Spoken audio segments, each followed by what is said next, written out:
Hello, everyone. Welcome to Developing Palates. I'm Aaron Loomis, coming to you from the Drew Estate Studio. With me today is Jiunn, Lou, Seth, guys, John McTavish. How you guys doing? I'd like to compliment John on his New York Jets for getting that win and totally messing everything up. So, It's the most Jets thing that they could do is win a meaningless game against an opponent that's not even divisional, that has no impact whatsoever on their future except to screw themselves out of the number one draft pick, which could change the Did future of you? the team in the I next don't know if 15 this years. was a real press conference, but did you see that Trevor Lawrence interview where they asked him like, "Hey, it looks like you're gonna go to the Jets," and then he was like, "Yeah, it sucks." no, he didn't. I don't think he did that, did he? I don't I don't think know. he would have said that. It might have been something like people probably jumbled it together, but I'm I saw sure. some bullshit clip and I was like, "Holy shit!" I think if you're a college prospect, you You want go to just anywhere, you want to go anywhere, you serve your Don't get paid. time, get Yeah. your paycheck, yeah. and then Unless you're Eli request a trade. Manning, and then you can just be like, "Nah, I ain't going to San Diego." Speaking of players that screwed over the Jets, what? All Anywho, right. no, sorry, that's his brother Peyton. Anyways, So today we are talking about the Davidoff Robusto Intenso. Cigar is a Robusto 5 and 8 by 52. Comes out of the Davidoff factory in the Dominican Republic. Wrapper is Ecuadorian Habano. Binder is Dominican San Vicente Seco. Filler is Dominican Similia 254 Visus, Yamaslav Visus, Piloto Visus, and San Vicente Mejorado Lajero.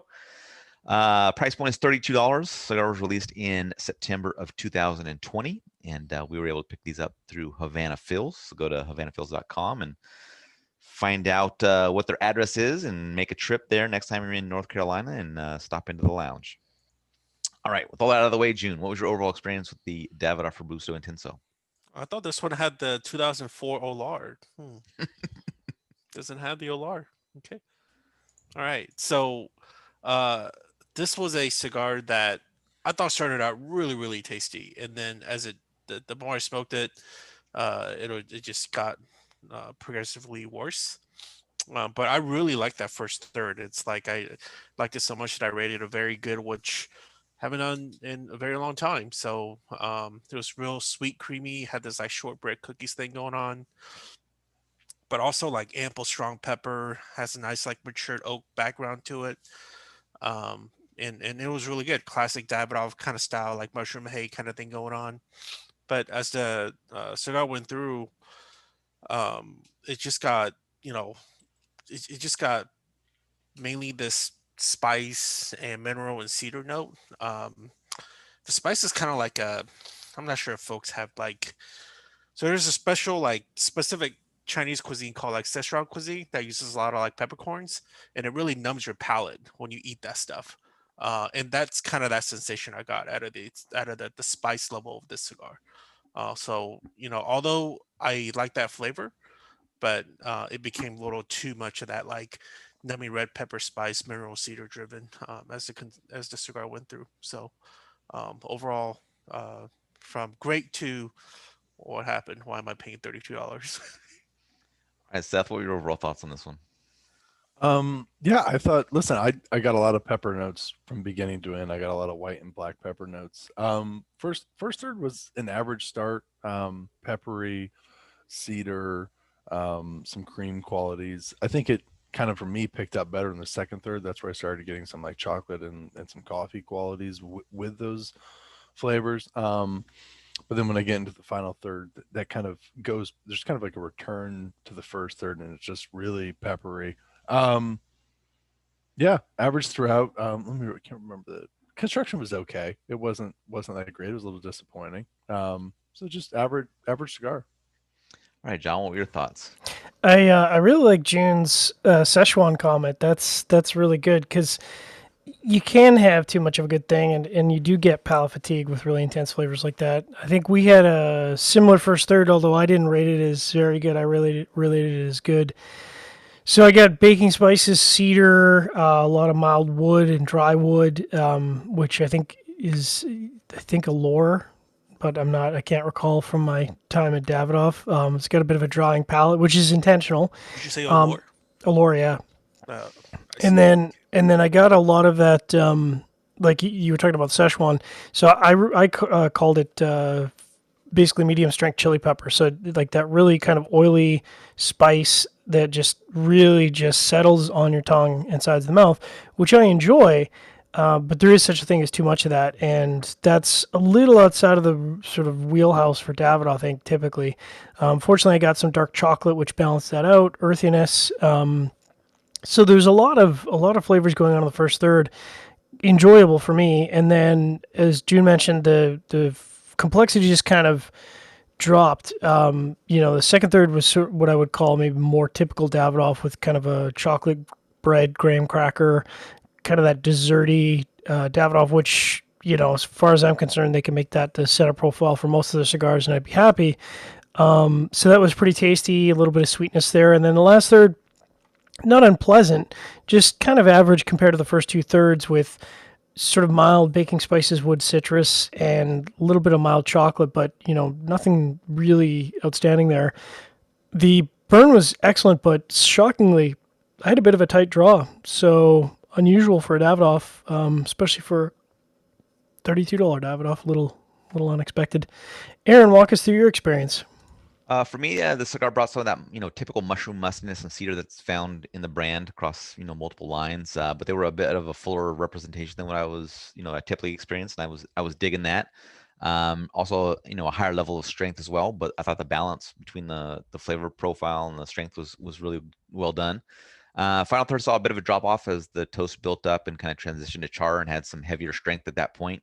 Price point's pretty high, especially for a vitola of this size. But when I smoked it, it smoked really slow, so you get a long smoking time out of it. I'd come back to this on occasion for sure. If you like typical Davidoff profile, but you aren't opposed to some fuller strength than what the white label typically provides, I think you'll probably find something you like here. It reminded me a little bit of the Puro de Oro. So I kind of dug that, a little bit fuller strength, a little fuller body with those kind of Davidoff notes to it. So it was kind of I was enjoying it. All right, let's get into the scores. I'm going to start at the top with Jiunn at 6.92. I gave it a 6.47. John gave it a 6.37, and Seth gave it 5.60. Say what? So Jiunn had that 6.92 matchup for you. Seth is like, at some point, Coop's gonna get away from like saying. All right, never mind. I'm not gonna say this. Okay. I hope Kloss has his Christmas card in the mail already, because Seth ain't getting that. He's getting a I little ain't cold get from no Kloss. fucking letter. It's something like this for how well it started to how mediocre it finished, but it had really good construction. So I guess like that upper sixes makes sense. I was kind of expecting it to be more in line with like the mid to lower sixes. But if I were to talk about like pure flavor, I mean, I think if I were to average out all the thirds, I think low sixes would make more sense. But because it was such a great constructed cigar, that higher six makes sense. But the score match is great. It is not worth $32. Yeah, my 6.47 matches up well. I thought it was a good flavor profile. The burn was a little bit iffy. It was wavy. I had to do a couple touch ups. I kind of knocked it down a little bit. Otherwise, I'd be maybe up another tenth or 2/10 of a point. But mid sixes is right. I mean, this is where it's going to need to be for me to want to smoke it again. Obviously, price point plays a factor into it, but it doesn't play a factor into the score. So yeah, if money wasn't an object, I would smoke more of these for sure. All right, John, 6.37. And the part of Jiunn Liu will be played by, or Seth guys will be played by Jiunn Liu today. Yeah, I agree. This is, for me, this is kind of a mid sixes. I think, definitely what held it back for me was the draw, which, again, very unusual for Davidoff. I can't recall the last time I had a bit of a snug draw on a Davidoff. But flavor-wise, yeah, it was very satisfying. And like you said, Aaron, price point aside, if somebody said, here's a wheel of Robusto Intensos, I'd be like, great. Like, I'm more than happy to smoke these, because pretty satisfying cigar experience. All right, Seth, 5.60. Yeah, I thought this was I think last year we thought the Chef, was it last year or 2 years ago? 2 years ago, probably. 2 years ago was one of the strongest Davidoffs, and I Yep. think this is Yep. now probably the strongest Davidoff I smoked. I didn't like the flavor profile. I didn't find it enjoyable. I thought the construction was off for the cigar. You take the price into account. It's not for me. I think if you are a classic Davidoff guy, you're probably not going to Yeah. enjoy this at all. Yeah. But if you, this kind of fits into this newer area where they're making these Davidoffs, which are at that Davidoff price range, but it's like not meant for like the classic Davidoff smokers. I don't know how that catches. Davidoff Nicaragua smokers, man. They've created the new segment.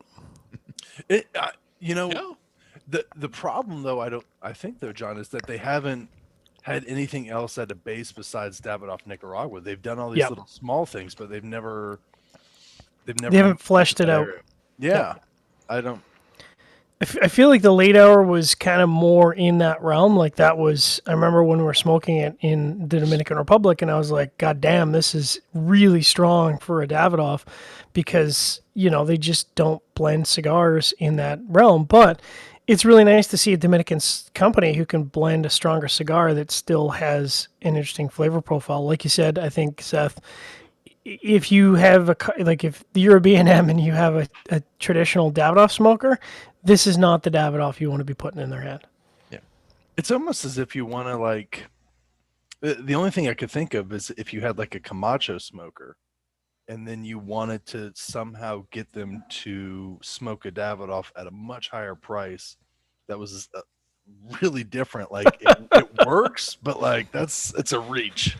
I know you've been paying $9 for these triple Maduros, but wouldn't you like to pay $32? No? Twist? Yeah, no. Okay. No? All right. Yeah. All right. Any other final thoughts from from you guys? It's nice Dream nice about- to Go ahead. Oh, sorry. I dream about balling hard and just smoking a third of this $32 cigar and be like, fuck it. Dare to dream. All right. If you're just catching this video on YouTube, be sure to subscribe to us. We'll also check out the full written review on the website, developingpalates.com. Follow us on the social media channels, and you can catch all of our review recaps on podcasts, iTunes, Google Play, and Podbean. Thank you for tuning in. We'll catch you on the next one.